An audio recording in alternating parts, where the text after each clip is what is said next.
The presenting sponsor of Moon Tower Soccer is FVF Law. To find out what makes FVF a different kind of injury law firm, you can visit fvf.law. Hello, friends. Thanks for listening to Moon Tower Soccer. This week, we're going to talk about Austin's very frustrating and unfortunate 3-1 loss in Charlotte and get into whether or not we agree with how that game ended up that way. We'll preview this weekend's match at RSL, and we'll cover some other Austin FC news. My name's Landon Cottam. I'm joined, as always, by Mr. Jeremiah Bentley. Hey, everybody. I'm Jeremiah Bentley, and I have a question for you, Landon. Do you remember where you were? As someone who is notably has a great memory about specific things that happened to you on specific days, which I feel like we talked about a lot on this show, 7 years ago today, where were you? You're being sarcastic, right? Right, exactly. You're like, okay. I don't remember what happened last week. Like, how does am I going to know? Jeremiah not know me at all? No, I have a terrible memory. I'm good at condensing the relevant information from an experience, but not remembering any of the details about it. But you did give me a hint off air, so I do know where you're going with this, and this holds true to my past track record of I have some fuzzy passing moments, but I do remember the feeling, I remember the energy, and I remember being quite drunk by like 4 p.m. It's funny, so many of our formative experiences in this soccer culture building were like that. Yeah, so 7 years ago today, we were at the Rustic Tap throwing a gigantic South by Southwest party with Austin Anthem, and I think we had like 1,000 people maybe or something that came through that day to watch soccer and listen to music and drink booze and shop for classic football kits. I don't remember what else we had. I'm assuming there's live music later in the day. That's right. It's probably a Murger performance with like the 4 people that were in it, including you. I don't remember if that happened or not. But man, just like, I mean, what a day. And for me, it was like one of the first days when it went from being that this is an idea that 40 of my friends and I think will work to like, holy smokes, this city is really, really into soccer, and maybe this thing is going to be a thing, which has definitely come to pass over the last 7 years. Yeah, absolutely. Like this is pre-COVID. This is before everything really started to pick up steam, and there were several of these moments over the last 7 years where it's exactly what you're saying, where, wait, is this thing actually going to work, or is it just us? To like, oh no, this is absolutely going to work. So many people in this city are so excited about it. But yeah, that was the first time that I think any of us were like exhale, like, okay, people want this. People want it here. We're going to do something really cool. And I have 2 other memories from that. I forgot about all the drinking, but I remember my wife meeting me to go shopping for furniture at like 5 o'clock that day. And I was in no condition to be upright. And she's like, I'm just going to drive you home. We're going to shop for furniture tomorrow. Because like nobody needs to do this right now. And then also that bar was over 21 and up. And one of the city council members who sponsored this team's move is Kathy Tovo. She tried to bring her like 7-year-old twin daughters in and got thrown out the door. And luckily she did not pull like a "do you know who I am" kind of move on that. But that was probably also not a great environment for kids, although it was very fun for us. Absolutely. Yeah, I got there at like 6 or 7 a.m. to start setting up because we were going to be open for Premier League games that morning. That's what it was. Yeah, I'm starting to remember things now. That's wild. Anyway, glad we're here now. Glad we got to do that and turn this thing into what it is. It's been fun. Absolutely. And now we're going to talk about a week that was not one of the fun weeks for this thing being what it is. And I think we were texting back and forth about what to lead the show on earlier this afternoon. And I think we have to talk about the card that was, well, I guess they were both cards. The 2 yellow cards, one that got upgraded to a red for Guillermo Biro in the first half, the Abada yellow in the second half that didn't turn into a red, and sort of how that affected the game and the vibes, not the vibes, just the performance on the whole night. So why don't you set up the first one? Yeah, so this Guillermo Biro red card, there's a ball over the top to Eden Choklamati, their striker. Biro goes in for a challenge. Choklamati's able to win the ball and kind of turn back towards his own goal to hold Biro off. Biro pulls his arm back, trying to challenge for the ball. His foot is up in the air. He's about to go to challenge for the ball, and then Choklamati falls down in front of him. Biru's foot comes down pretty hard on the mid calf of Eden Choklamati here. The call on the field's a yellow. There was discussion at the watch part. I was watching with some friends. There was discussion of whether even a yellow was deserved here on first glimpse, but they go to VAR pretty quickly. He does not look at it for very long, comes back out, gives the red. And I don't know. I can see a few different opinions on this. I can see a few different interpretations of the rule here. Where do you come down on this, Jeremiah? Well, I was just going to say this on the night. I did not watch this live because I was at an event.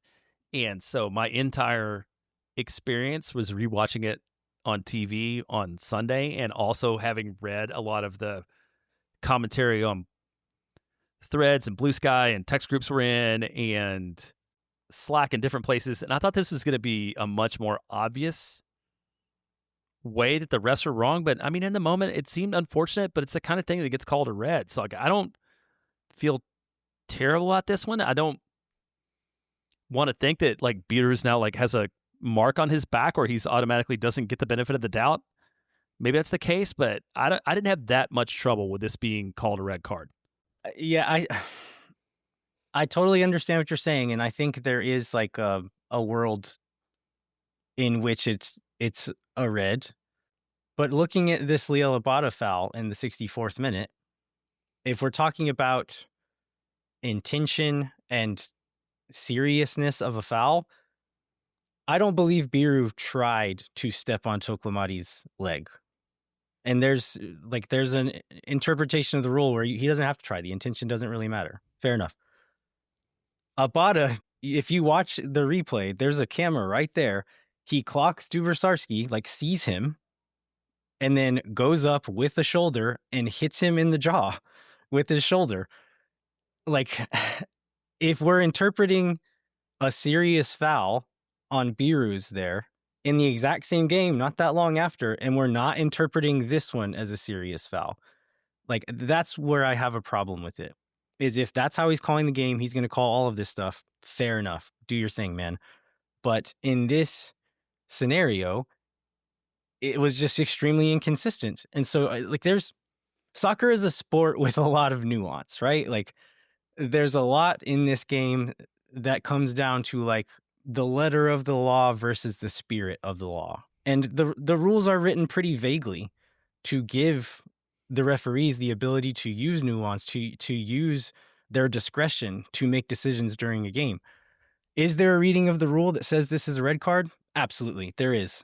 But that particular reading of the rule would lead to a penalty on the majority of corner kicks. It would lead to several foul throws per game, probably a 75% increase in yellow cards in games. And it would probably lead to 2 red cards for Charlotte in this game, if we're going by the letter of the law in every instance, because of Wilfred Zaha probably should have gotten a second yellow for dissent not long after his first yellow. And then this Liel Abada one, if we're holding everything to the same standard. But that was not happening. And those things aren't always called because referees are approaching it with nuance. They're using their discretion. And they don't call these things all the time because they don't want to kill a game and ruin the flow of a game, which is what happened here. But I mean, maybe a ref whose shorts are 2 sizes too small is not who we should be going to for nuance here. Did you clock that on the replay? I did notice that too. I noticed that, right? There's right in a moment, I think it's right before that card, where they talk about the ref calling a really tight game, which I think is probably gonna which is when I noticed his pants, right? Yeah, I was But surprised. I was surprised going back on the replay that they didn't have to like blur out his bathing suit area there for what all he had on display, because it was on display. yeah. Oh man, that is very true. Didn't expect that conversation to go here so far. We were watching the game with friends, and Moon Tower superfan Katie Ensign was there, and she had a brilliant quote she said something along the lines of, "Just because the shorts go on doesn't mean they fit." That's a great phrasing of it. Yeah, I guess where I can be on these two is like I could see these being 2 red cards. So I do agree with the frustration with the inconsistency from the tiny shorts ref. He reminds me of the guy from what was it, Reno 9/11? That's what I was thinking about. Oh. Like he didn't have the cowboy boots on. That's Yeah. absolutely what I was thinking about when he showed up in his shorts. That's a very kind comparison, compared to the things that my friends that I was watching with were saying about him. One other thing I loved is Phil West had the chance to ask Pro about both these fouls, and you get the most pro explanation for this. And I'll read them, and then I want you to respond to these. So on the first one, Biro was sent off for serious foul play. Biro made contact with force using his studs to the back of an opponent's Achilles. Second one, he received a yellow for a reckless challenge. The action did not rise to the level of serious foul play as he made contact with his forearm while tucking his arm in. I mean, isn't that what you do when you're delivering an extra hard shot? Sometimes kind of tuck the arm in and lead with it. Again, nuance. The difference is there. I think what he's saying is he didn't lead with like a forearm shiver to the face. I think that is a clear red. That is always given as a red. My argument here is that you don't have to use your forearm to wreck somebody in the jaw, like right, which is what he did. And again, whether he meant it or not, and I kind of think he did, but from watching the replay, that doesn't matter if we're going by the letter of the law. So I think this explanation sucks. Yeah, it didn't seem great. But let's talk about how they changed the match. And I want to talk about, again, my experience being different from a lot of people watching it live, like what the play looked like before the Biro card and what it looked like after, because I wasn't feeling that great about the match in the first 23 minutes either.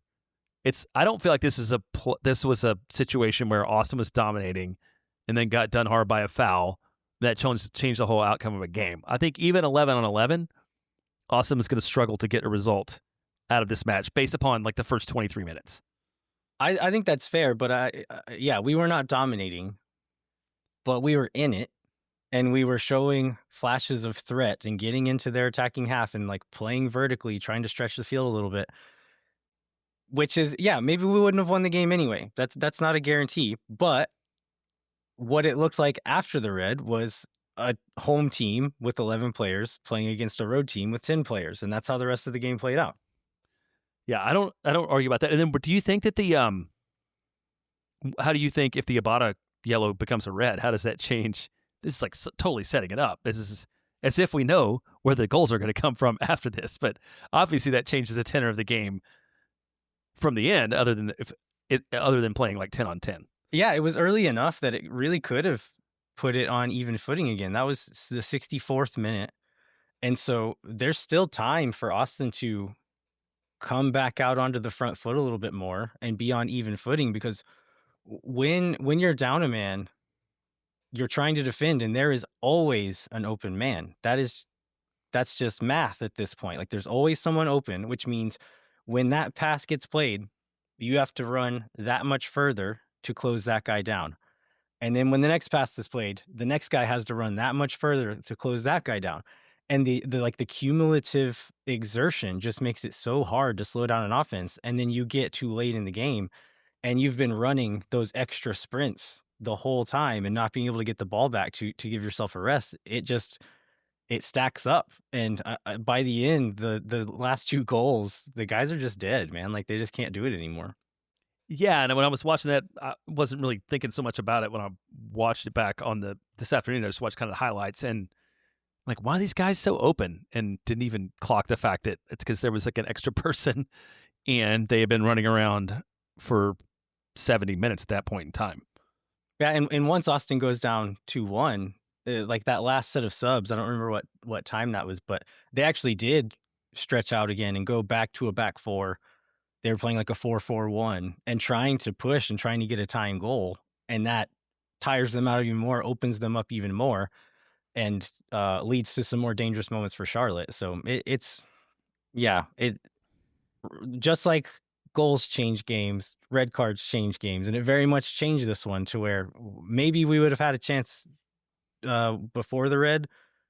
We absolutely had very little chance after the red. Yeah, and so let's talk about what this means going forward. So obviously this means, as of right now, no Biro for RSL, but there is this red card appeal process. I would assume that, because the club has to file it, that Austin has filed that, and we should find out, tomorrow, the results of it? Is that how the timing works? I would guess sometime midweek. I don't know the exact timing, but I mean, the fact that the call in the field was yellow, VAR turned it over to red. I don't think there's any way this gets. They're going to walk back reversed. VAR? Yeah. Yeah. So I'm not holding my breath for that one. That's probably fair. You want to take a break and talk about this game in more detail now? Yeah, let's do that, and we'll come right back, dig in more to this Charlotte match. When no one is around.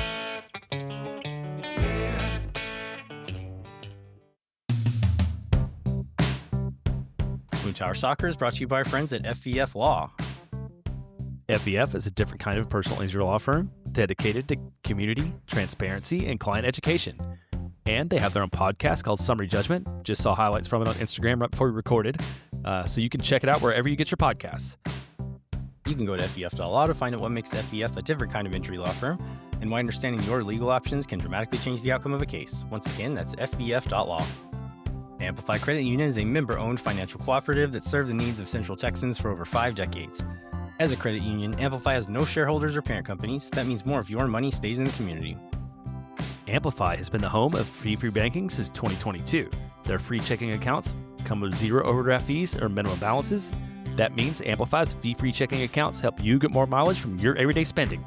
And they also have a podcast called Changing Austin, hosted by their Chief Experience Officer Stacey Armijo. And I got to talk to her for like 30 minutes this week about soccer and Austin and growing up in a small town and all the stuff. So check that out on Apple Podcasts. If you're one of those weird video people, it's also on YouTube somewhere. Go for it. Yeah, I got to meet Stacey at it was New Year's Day. She came by It was a little hangout at New Year's Day. She's great. You already know Jeremiah is great, so check that out. Amplify membership is open to any Texas resident. Learn to trust your bank again at Amplify Credit Union. To learn more and to register for free parking at the Esperanza branch on game day, visit www.goamplify.com/moontower.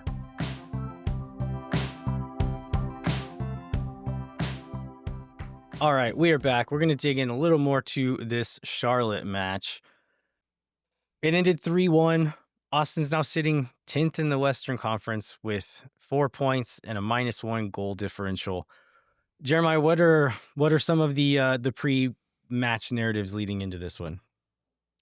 Well, I think the biggest one is health, and we talked about this a little bit last week. This will be my second Phil West reference of the week so far. He called them the Fragile Four.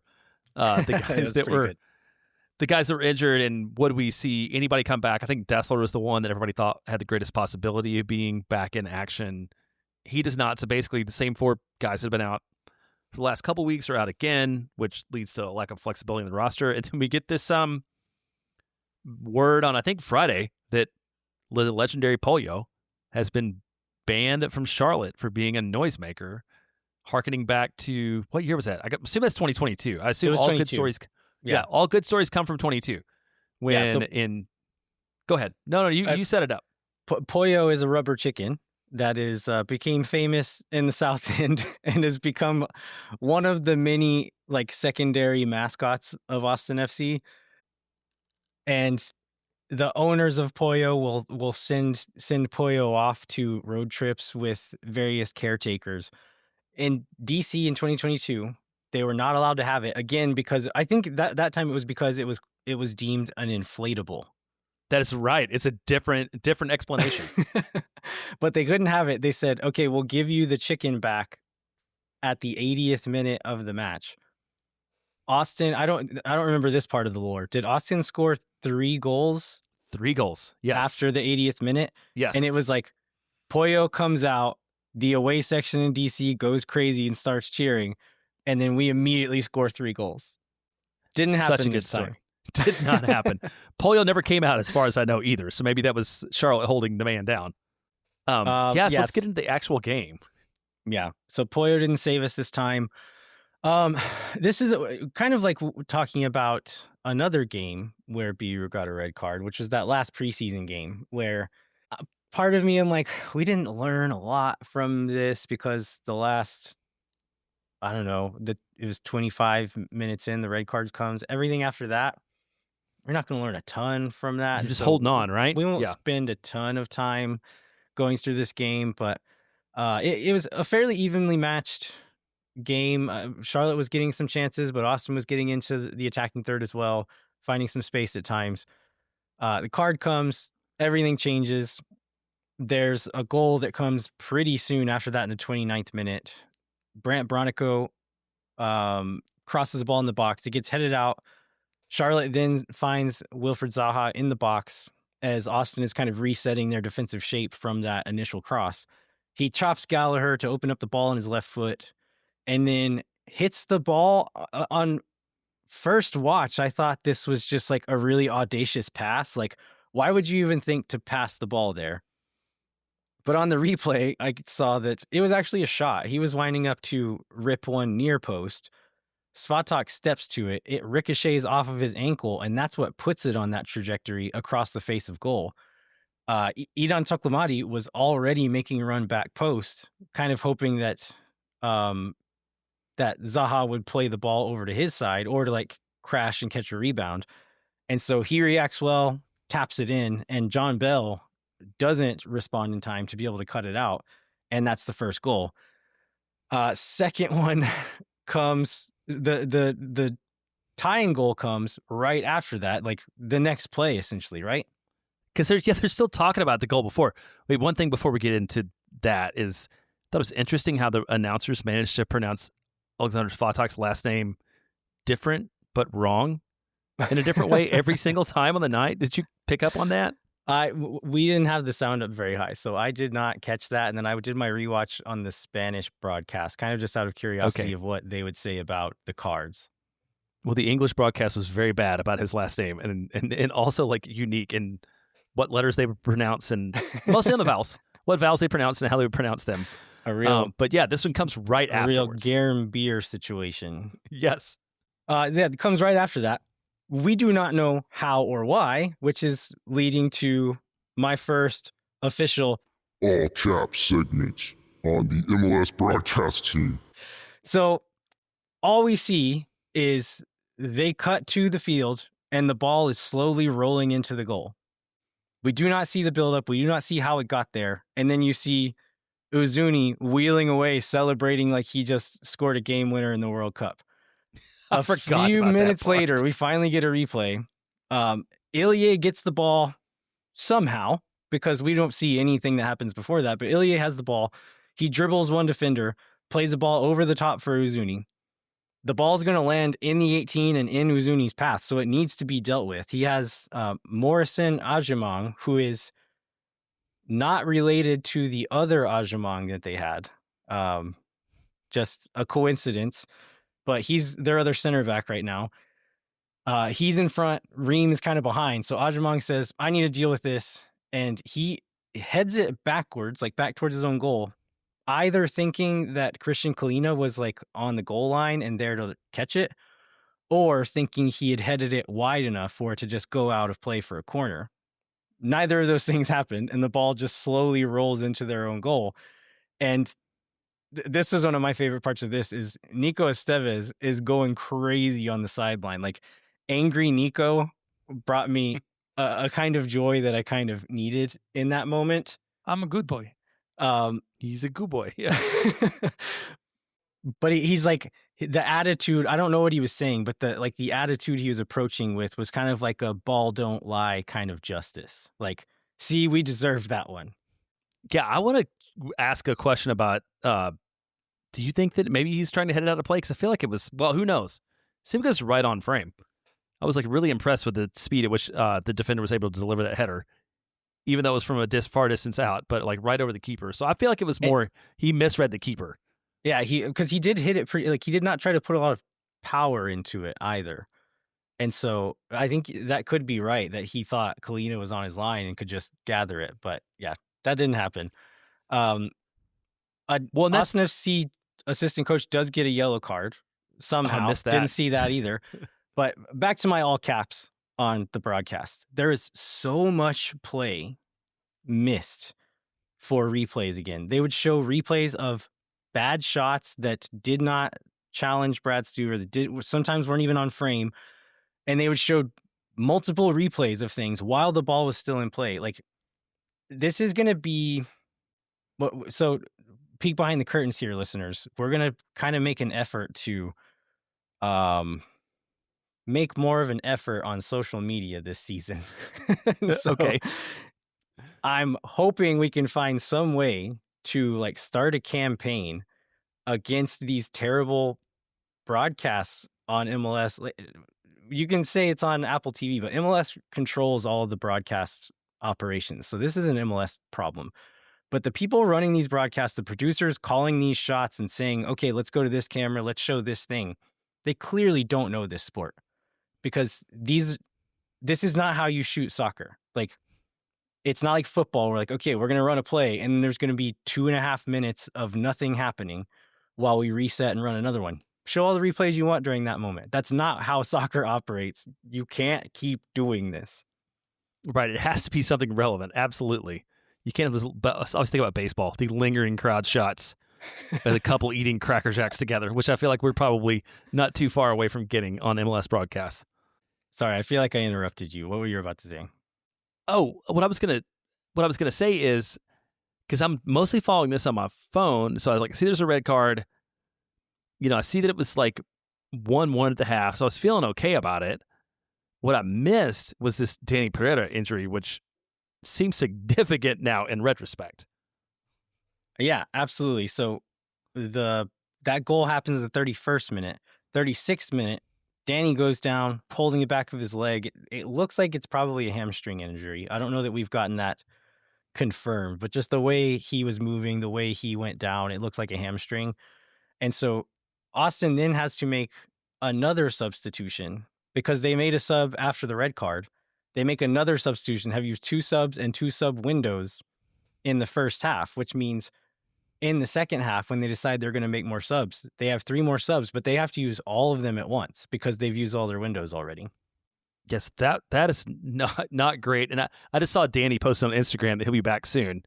For those of you that trust Dani's medical position on this issue, that's just like with his successful ACL surgery. That's the kind of thing that every player says when they have an injury. And soon, it's probably not something you should rely on unless you determine soon in like terms of months. If it's a proper hamstring injury, it's like 4 to 8 weeks, probably, depending on how serious it is and how quickly he recovers. But it's going to be at least a few weeks, if not a couple of months. And I think then not long after that, right, it's still in the first half, we get the second Charlotte goal, which ends up being called back. And at first I was worried that it wasn't going to be called back because I feel like it was fairly close in terms of like whether it was going to be a handball or not.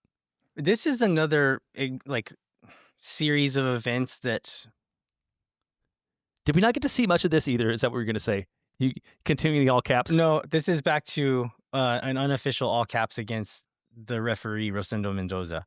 Okay. So there's a foul. No, it's not a foul. There's a coming together of players on the end line.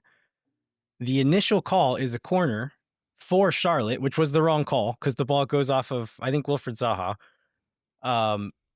Then the referee looks up and is watching the big screen. He's watching the replay on the big screen and changes his call to a foul based on what he saw on the big screen. Because the AR was not on that, like that AR was at midfield. And so they didn't call it off. So he looked up at the big screen, changed his mind, called it a foul. And from that free kick is where Charlotte scores here. So I was furious about that because he missed the call twice and then they ended up scoring. I think this is another criticism of refereeing, even though it went in our favor. I was pretty surprised that they overturned this one for the handball. I did not see video evidence to overturn this one. Yeah, I didn't necessarily either. And so I was real worried about how that was going to turn out. But, ultimately, so it gets called back. Austin gets to halftime 1-1. I would assume that people at the watch party are thinking maybe Austin's going to survive this storm and, see it all out and maybe steal a point away. And that's not how it turns out in the second half. And I feel like the red card that wasn't, or the red card that was a yellow that we see not long too far in the second half is like a big part of how the outcome doesn't change, both because of the call and because of his contributions later to goals. Yeah, the Austin comes out second half and just kind of surviving. And so that Abada yellow card that should have been a red comes in the 64th minute.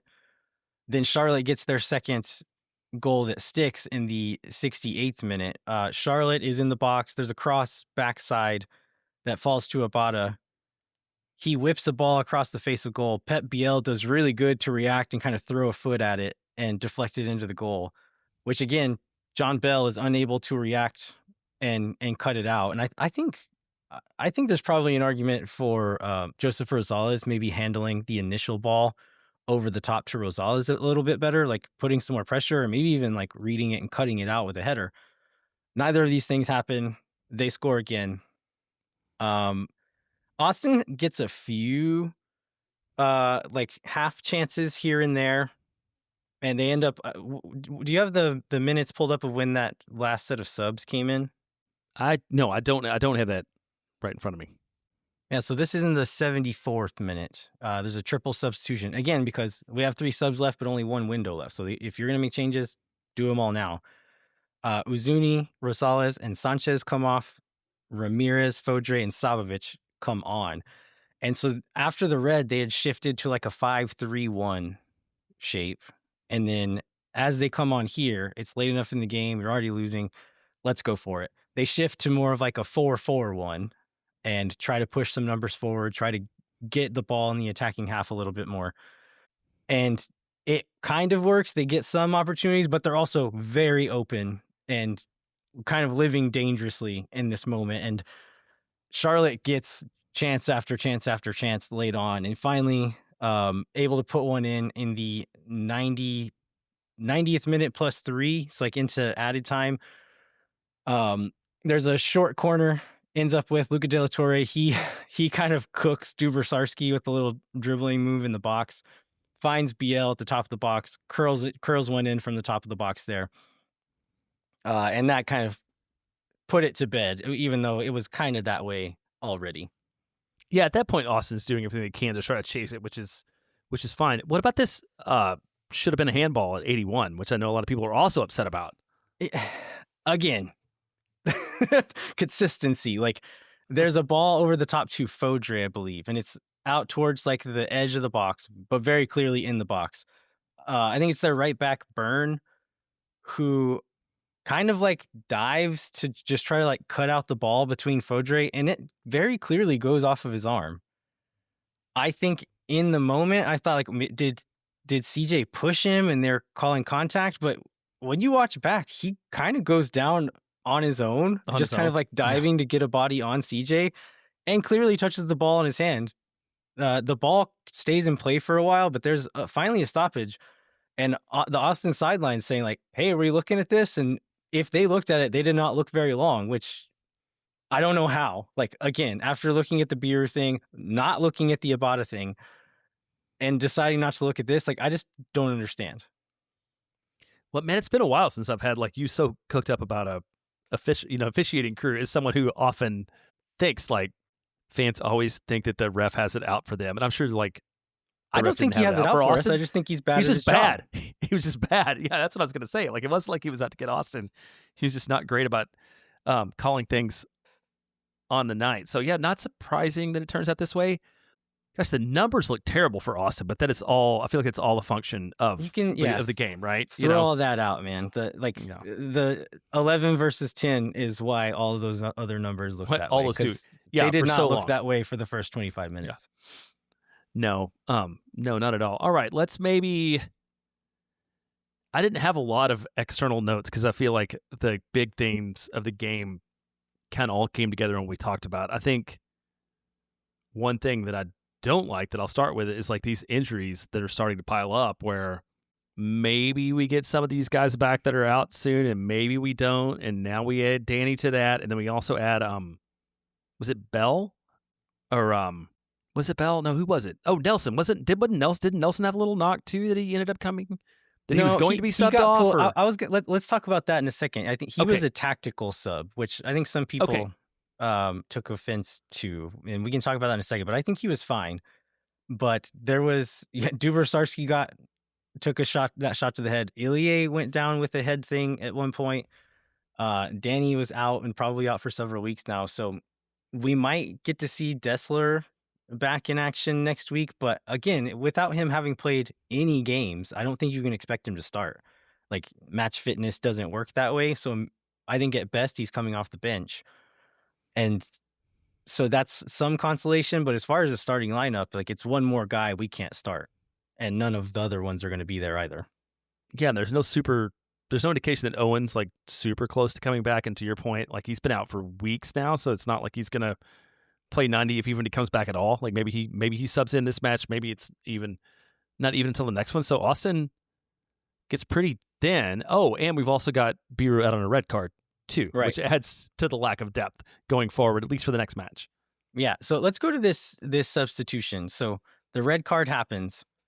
Austin immediately makes substitutions. They pull off Jaden Nelson and put on John Bell. And so I saw some various emotions about this substitution, some confusion, some like anger about why you took off one of your most dangerous attacking players. I think, like, I see that argument. We're saying, like, okay, if we're going to play like a bunker and counter game for the rest of this game, now that we're down 10 men, Nelson is one of the most dangerous players that you have to be able to do that kind of thing. I totally get that argument. I think where Nico is coming from, and I think is an equally valid argument, is that in a game where you're playing down a man, your shape kind of decides itself. Like, you have no more say in like what the game is going to be from this point forward. You are almost certainly going to end up with at least 5 guys on your back line, whether you want them there or not. Like, that's just how the game is right. going to go when you're playing down a man. And so by making the sub, Nico Estevez is saying, I want to choose who's on my back line. If there's going to be 5 people back there, I want to be able to say who they are. And I don't think in any circumstance you want Jaden Nelson being one of those guys, because that's who it would have been. If he stayed on the wing, if we're getting pinned back, he's having to track back with a winger or an overlapping fullback or whatever, he's going to end up playing wing back. Like, that's just what's going to happen. And you could say, oh, we'll move this guy around. It was Dani Pereira, Ilie Sanchez, Facu Torres, and Mirto Uzuni. One of them is going to play wing back. Who do you want it to be? None of them. None of them. I was like, I don't know. This is the world's worst quiz. Don't test me on this. Yeah. So I think that's the logic, which I totally see, and I think is a totally valid argument, saying, okay, I don't want to pull Nelson. He's been he had some bright moments in the few minutes he was on, but we need a back 5. Let's bring on John Bell, play a center back, 3 center backs, put Rosales at left wing back, and then we still have 3 midfielders in the midfield and 1 striker. So I'm not too upset about it. I think there's a valid argument both ways, but I'm not up in arms about this one. But I was also told that Rosales has never played left wing back, so I'm interested that you would have. No, he's never played left back. Oh, never left. They play left back. Sorry. Thank you for the clarification. Which will go to something I continue to be annoyed by, even if it worked out of necessity in this match. Which, if we want to go like to any positives, I think he looked quite good at the time he was playing left wing back, with quite a few like defensive moments where he was putting in some stiff tackles in pretty key moments, taking balls off of guys. And then one time he made this run up that left side where we've seen him get the ball on that right side many times this year, and he'll go forward for a bit, but always wants to cut back in on his left foot. He got a ball up that left side and he just roasted 2 or 3 guys, maybe like one little touch back inside to dribble a guy, but then it was back outside and he was driving up that line. So I think he made a case that like, hey, I'm actually better over here. Yeah, whether it's yeah. whether it's a full, like, I think, okay, fair enough. Maybe you don't want to play him at a true fullback, but maybe you should play a wing back. Find a way to get him on the field in a way that suits him, because he's really good. Yeah, I guess in isolation, just for him, I think the ongoing criticism is just him being on the right as opposed to left. Being on the left. And if you could play him, I realize there's like a team around him, and he's probably not your best left winger for reasons, but like I think the biggest thing is just getting him on the side of the ball where he's most comfortable, side of the field where he's most comfortable playing the ball. Yeah. Maybe the hand gets forced. We can talk about that a little bit more in our RSL preview. Who else did you want to talk about on this match? Maybe that you liked? I mean, I feel like liked was hard to find just because you talked about, because this is a team that's bunkering all match long. Yeah. I like for the most part. I liked that the fight was there. The guys didn't give up. They worked really hard. They ran their socks off the whole game. That's more than we could say for every version of this game in Austin FC's history, where things aren't going their way on the road, and especially late on in some of those seasons where it's like, okay, what are we doing here? It never looked like that to me. I thought these guys were fighting really hard. Any particular like players you wanted to call out for either moments? I don't think anybody had any great moments, or like, I guess one question is, can you trust Dani Pereira going forward? Yeah, I think that's a good caveat, because although I disagree with the actual call, I think the moment that led up to the call was still him being kind of stupid and performing both soccer-wise and like mentally in a way that was not helpful to the team. And so I think he probably could have dealt with the first ball a little bit more. But once Toklamati turns and there's like a big touchback towards his goal, he grabs his arm and is pulling him back, which is why Toklamati's even there for him to foul in that moment. So it's still irresponsible behavior. And if whether or not he deserved the red, I think it is just another piece of evidence to say Guilherme Biro cannot be trusted. And this play, I don't remember if we talked about where it was on the field. It's this kind of around midfield, right? This is not him running loose like down the side or anything, right?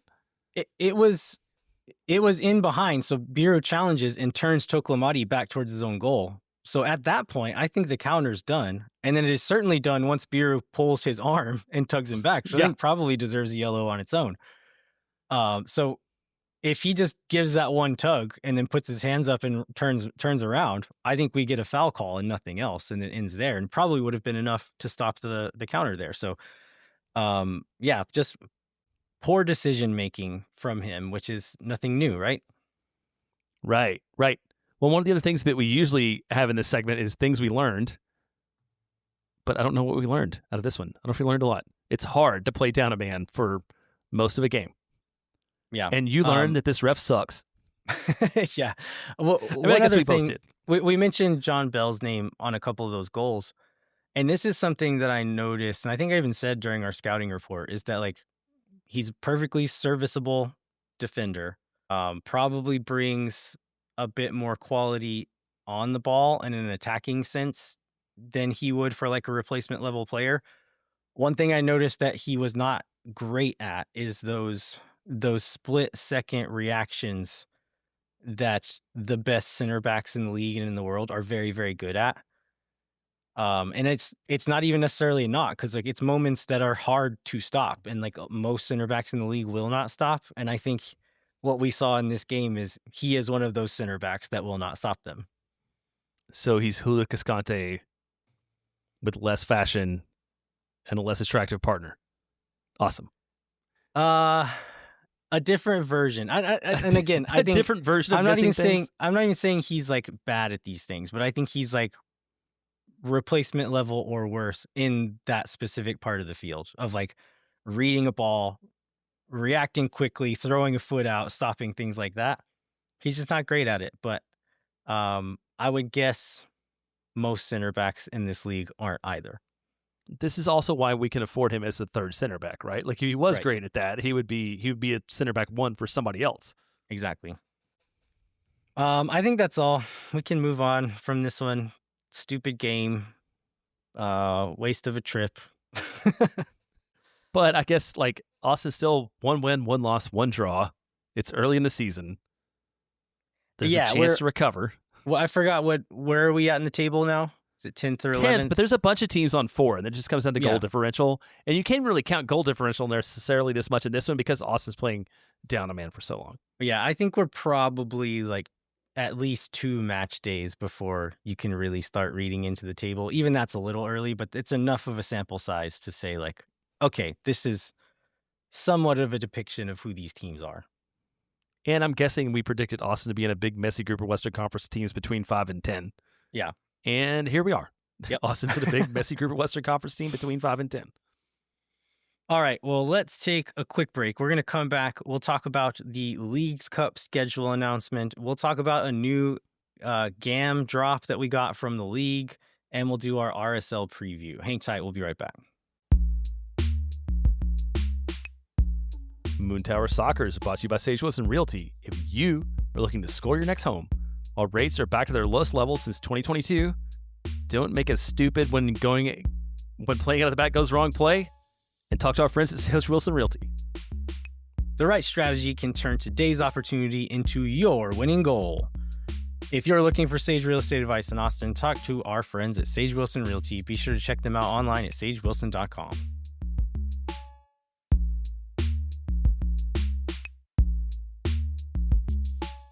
All right, we are back. We're going to get to our RSL preview here in a second, but let's start with some of the news from the last week, Jeremiah. We have Leagues Cup information. I think we had gotten just the announcement that we would be in it, but we did not know when exactly it was going to happen or how it was going to happen. But we have all that information now, don't we? Yeah, that's right. And I think we even got news that some of these matches for the first time are going to be played in Mexico too. So we didn't know what that was going to mean for Austin. But on Thursday, we got news that Austin is going to play 3 Leagues Cup matches all at home on Thursday, August 6th versus Tijuana, Puebla on Sunday, August 9th, and Club America on Thursday, August 13th. These are sandwiched between what is right now looks like a game. What is it? Colorado away on August 1st, and then Dallas at home on August 15th. So that we're looking at 5 games in 15 days on the schedule right now, even if we ignore, before we look at like the actual teams and what we can expect. Yeah, we've heard whispers that Dallas game could potentially get pushed back to a Sunday, which is would be good, but it's also like the MLS-iest thing where it's like, oh, we didn't know this was gonna, like, they legitimately didn't know right. it was gonna happen that week until like just now, and so they're having to change the schedule that they made because of it. So that's a little like disappointing, I guess. But how do we feel about this draw? I'm not going to claim to be Liga MX's expert here. We checked the current table. It looks like Tijuana is ranked like 15th in the table out of 18 right now. Puebla is 10th and America is 8th. Is that what we saw? Yeah, that's right. I guess my first reaction is like, oh, these are 3 teams I've heard of and I'm familiar with, as opposed to some of the other clubs in the league that we don't know as much about. I think Puebla has had some success on and off over the years. Obviously, Club America is one of the biggest clubs in the continent, and they are playing in whatever the CONCACAF Champions Cup League, whatever it is these days. Let's make a commitment to saying CONCA Champions and helping that catch on. Okay, they're playing in CONCACAF Champions against Seattle. No, soon? If you want to check the Union. It's on Tuesday. Oh, Philadelphia. Okay. Yeah, and is this the second leg? I don't know. We didn't do our homework on this part of it, Jeremiah. But they're playing the Union on Tuesday, the day this comes out. So if you want to take advantage of a scouting opportunity for Leagues Cup matchups, then that'll be a good time to do it. But even though America's 8th in the table, they're still Club America. Like, they have a lot of really good players, and they're probably better at soccer than us. Yeah, I will just generalize in saying, the year that coming off 2022 into 2023, when Austin was very high and got played against really low-seeded Liga MX teams, Austin did terrible. Recently, when Austin was seeded really low, got to play a bunch of big-names teams people knew, they did great. So, who knows what to make out of this tournament? Yeah, my instinct is to say, okay, well, Austin has more experience. This team is better. We didn't know this in the offseason leading into 2023. We didn't know how bad that team was going to be, and they ended up being quite bad. They ended up not having any depth. And so I think this current team is deeper. This current team is better. This current team should have quite a few like more people coming back to full fitness at that point in time. And now that I've said that, cue Austin crashing out and losing all 3 of these games. Yeah, one other thing about tickets that I wanted to point out. So if you're a season ticket member, you get tickets to Puebla and Club America included. For Tijuana, you're opted in, but you have to pay for it. So I don't know when the date is where you need to opt out, but if you don't want to have all 3 matches and you want to pass in the Tijuana match paying extra for it, like go check your emails right now and opt out of that. What do you think the logic is for it being that game?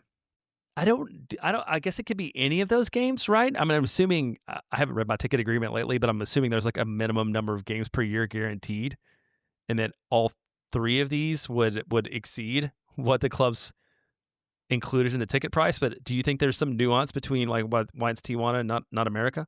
Well, I'm assuming there is. I just don't know what it is. But I think like the extra cynical thing for the club to do would be like, okay, these are midweek games. There's a lot of games there in a row.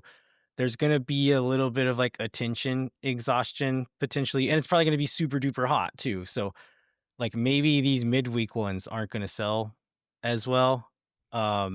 Let's not include the Club America one because they're the biggest team. And maybe we can just sell a bunch more tickets to Club America fans. But they didn't do that, which means hopefully there'll be at least somewhat of an even split of Austin fans in the game, in the stadium for that game. But as far as, I don't really know why they chose that one. Yeah, and also the Club America one is on my birthday. So if you think anything of me, come to the stadium, show up, hang out with us. That has happened. Buy him a Michelob Ultra. Yes, or the last time this happened, when there was a game on birthday, I almost died because a lot of people wanted to buy me a beer. And the 2 people that decided to buy me a water are my 2 favorite people, maybe, that I ran into in the whole stadium that night. Any other thoughts on Leagues Cup? I think when we get into it, we can talk more about it. There's, the format we haven't talked a lot about. Yeah, we will only be playing Mexican teams, which I think is an upgrade as far as like excitement goes. Like we don't need to play San Jose midweek in a tournament that a lot of people may or may not care about. Especially a tournament that's going to be post World Cup when people are really probably not going to care about this stuff, and people are probably just barely starting to care about the return of MLS League play again. Yeah, for sure. All right, yeah, we'll get some more of that as it nears, and we'll have plenty of time over the summer during the World Cup break to talk about all kinds of things because there's not going to be any Austin soccer going on. Yeah, note to listeners, if you want us to talk about anything, do anything, I don't know, maybe we start an improv show. Like we're going to have a lot of free time to kill over the summer at a time when there's not going to be a lot of news. Like I feel like we talk about the off season in that way, but then there's like all these roster dates that happen and we managed to fill every single slot. I do not feel like it's going to be the same way during the World Cup. Yeah, for sure. All right, let's move on to this other piece of news, which is another GAM drop from MLS. They've started publishing a few times a year now how much GAM each team has remaining at this point in time. We got it a few weeks ago, but there's a lot has happened and a lot of it had not been like applied to various things. Roto said like, okay, yeah, they said 2 million. That money ain't there. Like, don't expect to see a number that high, but it is higher now than it has been for a while. Right. And like, we're not the lowest.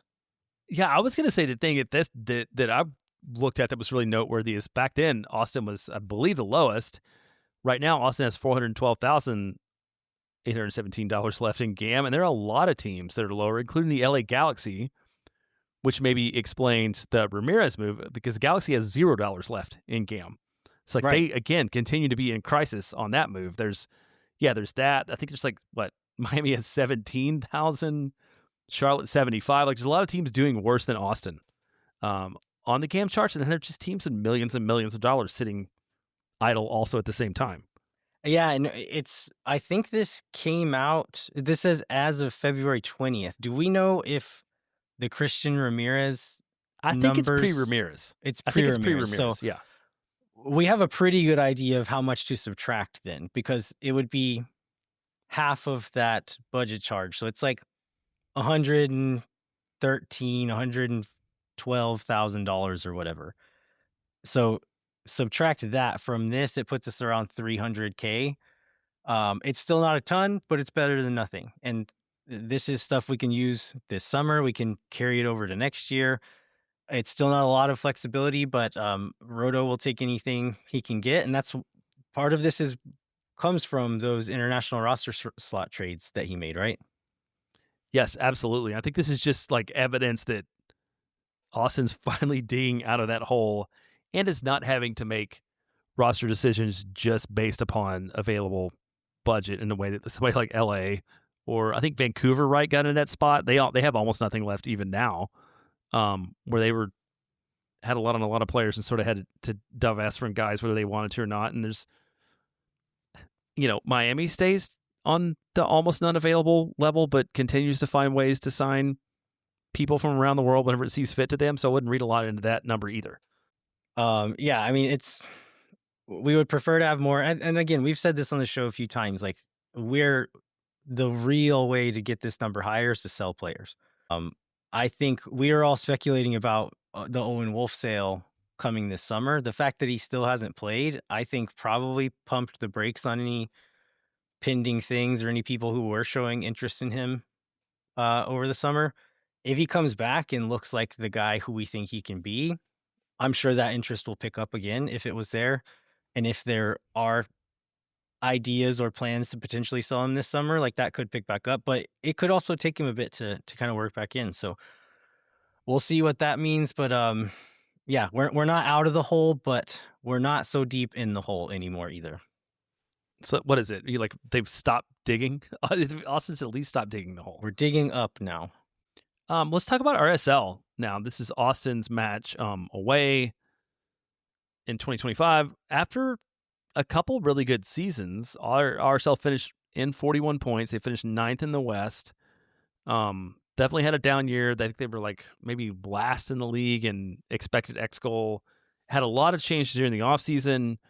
So Diogo Goncalves is out and Rayon Cruz is out. So 2 DPs, both bought out, both within the last 9 months, which shows a lot of turnover.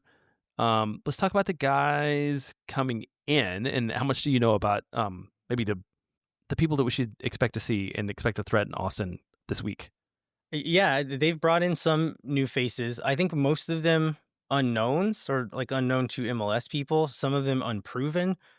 And then Diego Luna, who's been their star for the last year and a half or so, he's been out with injury the last few weeks. We'll probably not factor into this match still, probably still another few weeks away from full fitness. But they brought in a DP named Morgan Gulavogi. Apologies for the pronunciation there, but I think he's been playing like on their front line on the left side. He's a designated player, came from Ligue 1 in France for a $5 million fee. He's looked really good so far. Very involved, very dangerous in everything that they've done. They also, some of the surprises, I think where people maybe didn't expect them to succeed at this point in the season with Luna out. They have other players stepping up and doing really well. They have Aiden Hezarkhani, who I believe is an academy player from them. 18 years old, playing on the right wing for them. He's looked really, really good. And then Xavier Gozo, who's another youngster that kind of kicked on last season and became kind of a pretty important role player for them. He's been playing as like a wing back on the right side and has looked really, really dangerous. So so far they haven't really missed Diego Luna. And I'm curious to see how good they look when he comes back, if these guys can kind of keep it up. Yeah, Hezar Khan, I think, was super interesting because I think he played 50 minutes last year as a 17-year-old in MLS, and now he's a guy that's like, for now, kind of, nailed on participant for this club, and like he seems super talented and interesting, and it's definitely a way to develop players that is working out for them, at least so far. So they're also starting a super draft pick at striker who's looked really good this year so far too. Yeah, so they're like 6 points. They're in 7th place. They're on 6 points, 2 straight wins over Atlanta, and who was the one before it? Seattle.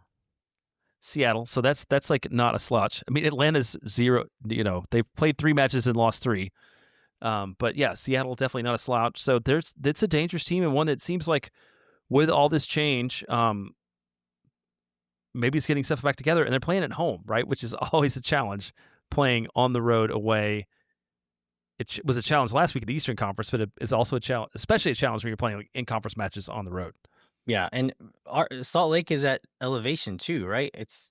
I believe it's high enough to affect players. I've never played soccer there, but I believe it's high enough to be a problem coming off of an away trip with a somewhat injured roster. It's going to be a real challenge, and then coming into this RSL team that looks hot makes it even more challenging. I haven't gotten to watch a ton of them, but I did watch a fair amount of the this Atlanta game. Atlanta sucks. They're not good. Yeah. And so they kind of got cut to pieces on counterattacks and stuff like that.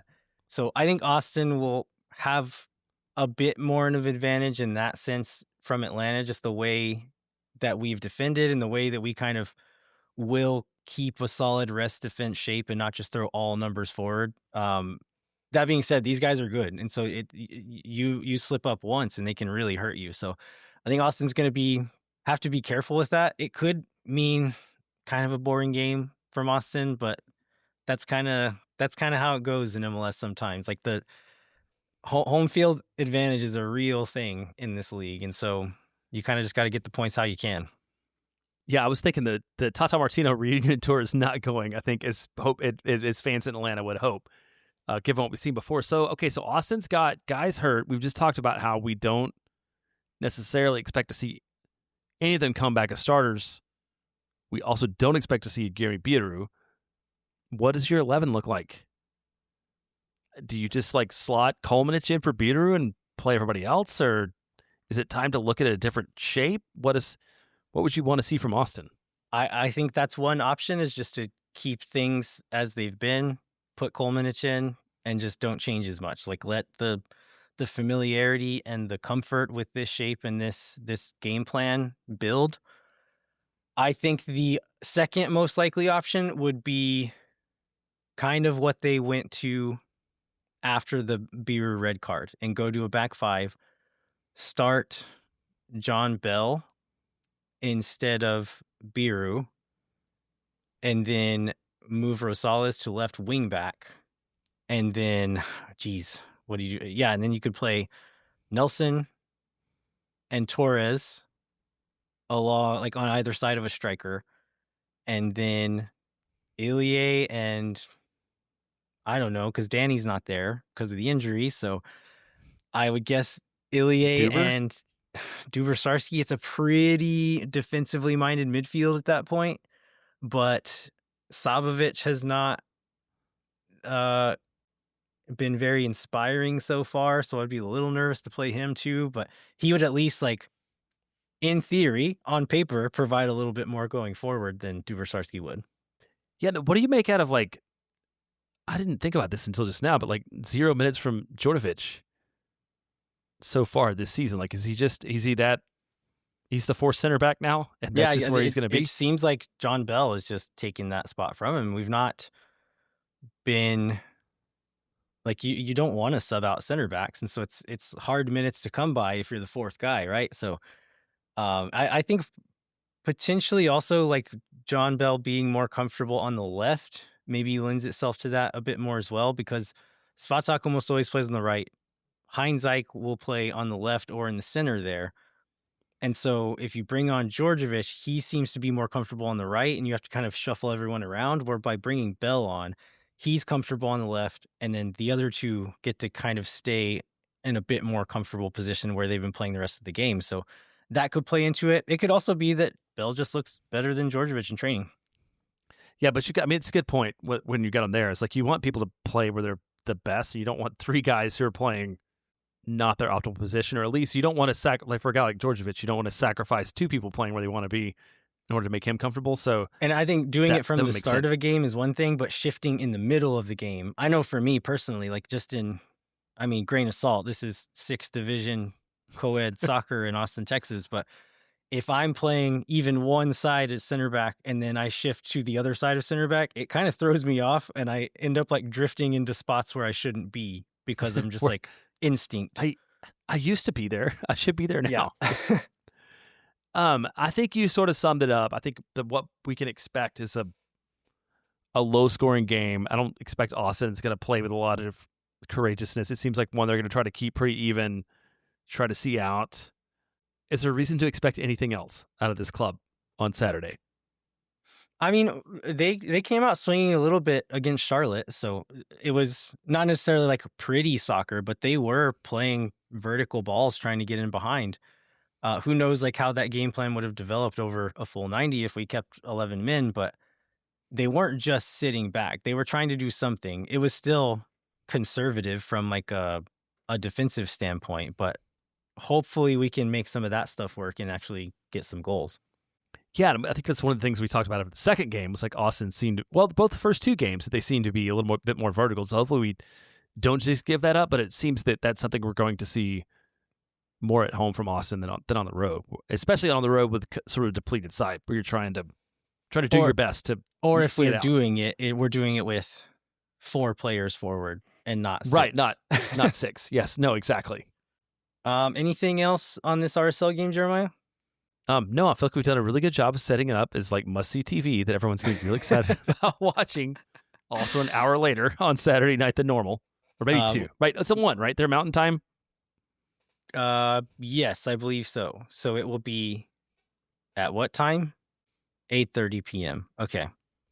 We mentioned this on the last show. This is kind of the start of a pretty tough little stretch of games for Austin. It's RSL away, LAFC home, Miami away, Galaxy home. So it could be a tough little stretch, hoping we can get some points out of this run. It's not a great time given how this last week went, and then you don't want to start the season at the bottom of the table. Like it just feels bad. I bet it's bad for team morale. I bet it's harder to dig your way out of that. So getting points wherever, even if they're ugly, it's worth doing. We got to get them somehow. You got to pick them up. Well, the LAFC thing too. Did you end up watching on Saturday night any of their match? Because this is one of those where Austin played and you could watch the LAFC Dallas match afterward. But anyhow, LAFC wins 1-0. And it felt like they were shredding Dallas the whole time, but they didn't get the result. And it seems like sometimes that happens for Austin against LA. We can take that up more next week. But like, yeah, often they seem to be playing on the razor's edge, and then like somehow the results come anyhow. Yeah, I did not get to watch that game, but you're right that like, is John Gallagher going to shut down Son in this game? Because like stuff like that's happened before, right? So hopefully we get that version of that game. Yeah, anything can happen. Hope springs eternal. Let's close it out.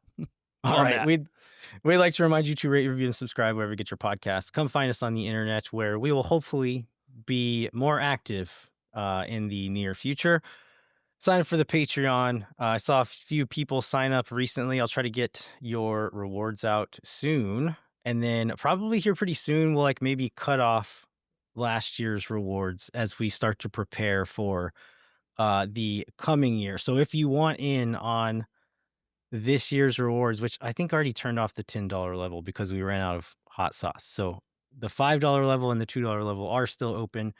If you want in on last year's prizes, which is the bandana designed by Becca Messenger, which is beautiful. It's really, really nice and I really like it. We're going to be turning that off soon. So jump in now while you still can. Thanks so much for listening. We'll be back next week to review the RSL match and then preview Austin's return home versus LAFC and cover whatever Austin FC news happens between now and then. Until then, I'm Mike Autumn. I'm Jeremiah Bentley. We'll catch you next time. When no one is around.